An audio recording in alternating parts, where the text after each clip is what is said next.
Hey guys, Nerdcore here with your update on the April 15th patch notes for Magic Legends. This patch is fairly large, includes a number of UI and experience fixes, as well as a couple of bonuses for new and existing Planeswalkers. So let's go ahead and dive right into them.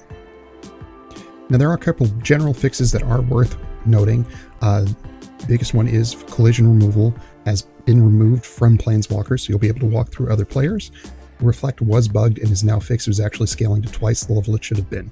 Additionally, the creature and enemy AI is improved. When the servers went live today, I actually did notice quite a difference in how my demons were behaving, so that's actually kind of nice. So it should be a little more useful to creature in the future.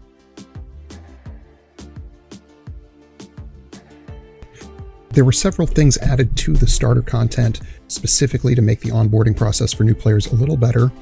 Starter decks were added to all class unlocks, so if you unlock via the realm or via the store, you now also get access to the cards from that deck. These are automatically added. You don't get any bonus for having any unlocked pieces. Additionally, at the unlock of the realm, the secondary class was added.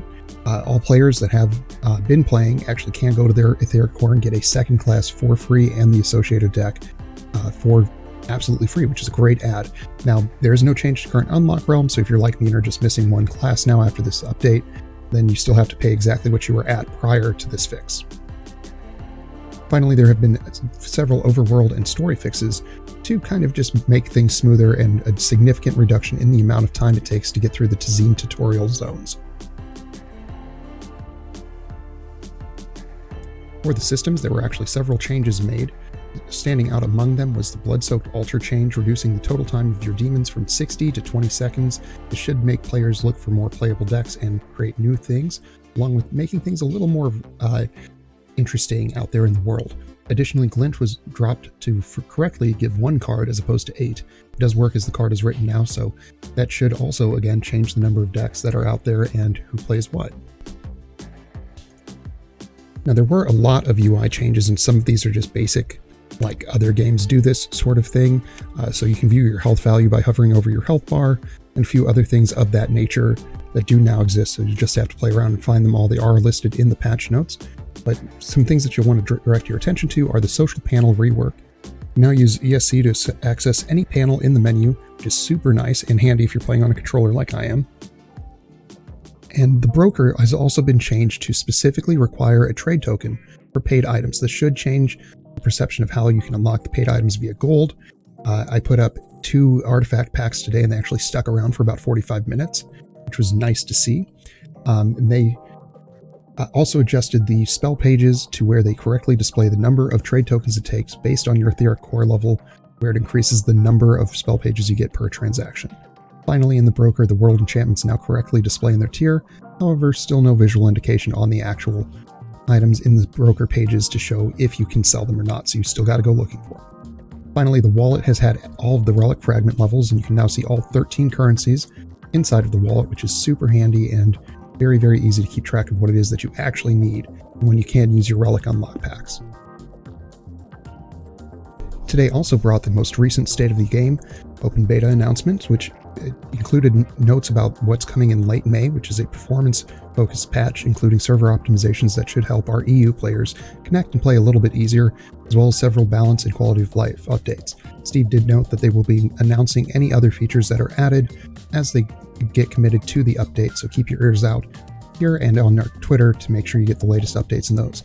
Additionally, 2 things that people have been asking about is that the reliquary thing will be included in the late May patch, will be less frequent and require the player to be closer to the actual reliquary and hopefully make it a lot less annoying just out in the world.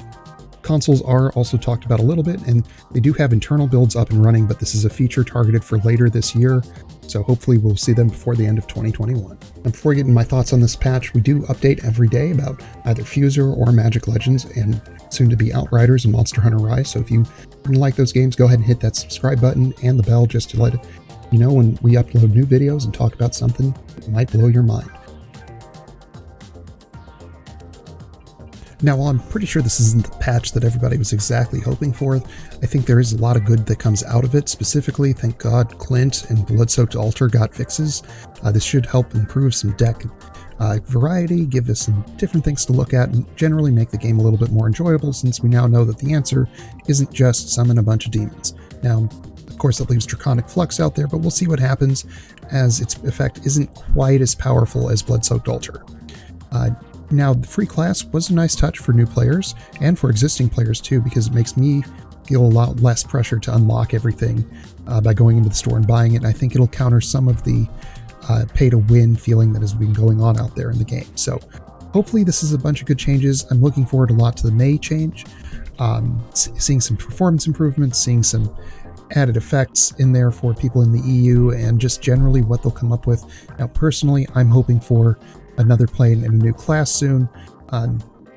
If I had my pick, it would be pre-Fates Reforged Tarkir, so that their cons are all alive and well, and I think that'd be a really interesting place to kind of play the ARPG thing in, and a lot of fun. So let us know in the comments down below what plane you think should be coming to Magic Legends next.